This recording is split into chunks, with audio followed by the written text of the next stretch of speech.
Morning and welcome back to North Dakota Today. Of course, we've been working hard throughout the commercial break, and we've got a few tips and tricks to help you out at home. Yes. Yes. These two know a lot about drawing. They schooled me. Yeah, no, we don't. I don't know about that. So let's talk about common misconceptions or common form that you like to use when you're drawing. You said something interesting about finger placement on your pencil. Absolutely, yeah. I turned around. I had been working on this kind of quickly. Again, I'm working with white color pencil, woodless color pencil, on black, just to show people that's something you can work on instead of just like graphite on white paper.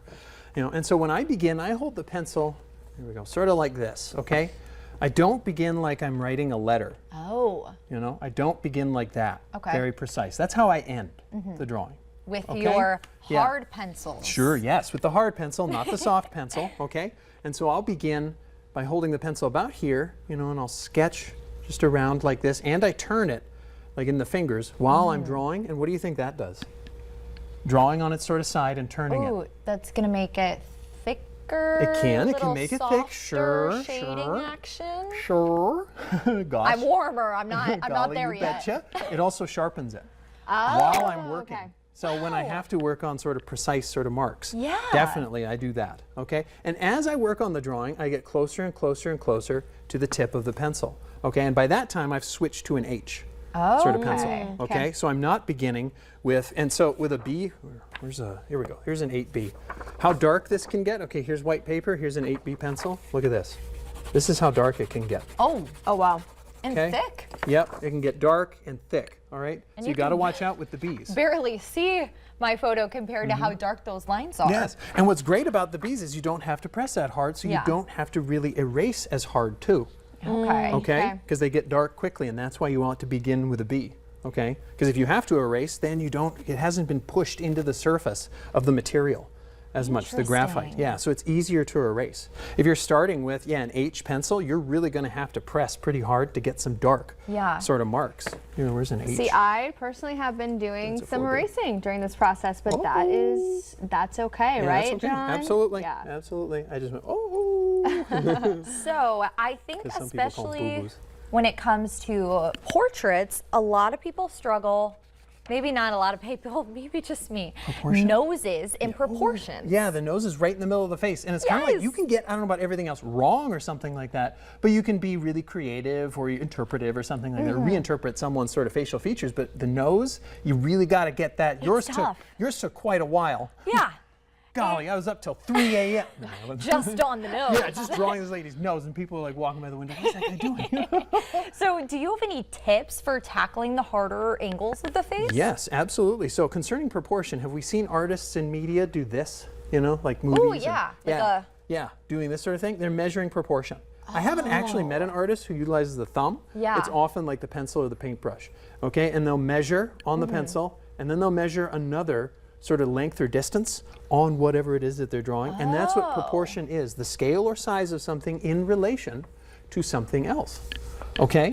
And so that's what will help you out definitely. And I don't begin with measuring, and I don't actually, when I teach, while I'm teaching classes, I don't begin with proportion, because then people just start measuring the whole time instead of drawing. You know, because some people, I ask in a lot of classes, how many perfectionists do I have in the room? You know, and okay, we got one. That's actually not me at all. Okay. Yeah, see, I'm not wired that way. My brain doesn't do that, I guess not by nature, okay? I just walk in and I make things, I do things, you know? And so, I let people, that's why I don't bring up measuring, because some people will just get so engrossed in it or so absorbed in measuring, you know? So, does that help a little bit? It and does. then also with the face or with a portrait, you know, I talk about breaking it into threes, you know, not thirds. I'm not talking about the rule of thirds, you know, but basically kind of 1, 2, 3, forehead, kind of center of the face, chin, and then 1, 2, 3, you know, kind of divided by the pupils in the eyes, you know, so sides of the face, and then again the center of the face, you know, and so I'm just doing that, so like that. 1, 2, 3. Whoops, 1, 2, 3, and then 1, 2, 1, 2, 3. So kind of like you're taking a photo and you're thinking about the rule of thirds a little bit. Not totally the compositional rule of thirds, but threes. That's why I say like rule of threes maybe. Just breaking things down into 1, 2, 3. I like 1, 2, that. 3. But sort of gridding it. Okay. A little bit. I am sort of making a grid. You're Absolutely. speaking my language a little bit here. All right, finally, right? How many times have I been on here and I finally started speaking your language? Okay, maybe I should say finally in this segment. Oh, I good. would say I love art, but I'm one of those people where drawing just, I wouldn't consider one of my strong suits. Oh, okay. So We'll bring this up. And so here's what I did last night. You know, I was just talking about. yeah. Yeah. Now, There. teeth are also very difficult, and I think they you did can a be. great job with those too. Oh, good. Teeth, I think, are like the hardest thing ever. Yes. Sure. How do you make people not look like a jack-o'-lantern? Sure.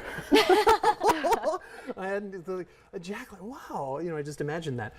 So when I'm working with pencil, when I'm working with basically any medium, but especially pencil, like last night, I just did enough to suggest your teeth. Oh, okay. Okay. I don't really get precise with teeth, especially and hair too. You know, and since this was 20 minutes, you know, Right. I evoked, Okay. how you look. Instead of sitting there and being like, okay, exactly this, exactly that, you know, from there or from a distance, you know, it pretty much looks, I don't know, close enough or Yeah. good enough. And that's what I tell a lot of people. That's what makes it art. When you start to cause people to feel a certain way or think about something, you know, All less right. is more. Less is Are more. we ready for our reveals? Yeah. Oh, I really didn't use that Garnet pencil. You really can't see, Yeah. I don't think. But here's my Tatum Miller. Oh my Has goodness. her little And dress on. I love the one I did. it. So. And there's Tatum again. Yeah, there's two Tatums next to each other. Yes. Well, three. Three. Oh. Counted myself out already. Well, this was so fun. I hope felt so. like we could have kept talking for forever, but we do have to jump out of here. For anybody tuning in at home, can you state where people can follow you along? Absolutely. So I'm on social media at Really John David because I'm really John David. Woo. Yeah, I've been hearing a lot about that. Absolutely. Yeah, you can email me at johndavidberdahl@gmail.com. You can call 701-353-9721. Yeah, I'm working on a lot of, offering a lot follow lessons, camps too, classes. It's going really well. Oh, and then Love on the Spectrum. Oh yeah, So they're we looking gotta for follow someone for me. along. Yep.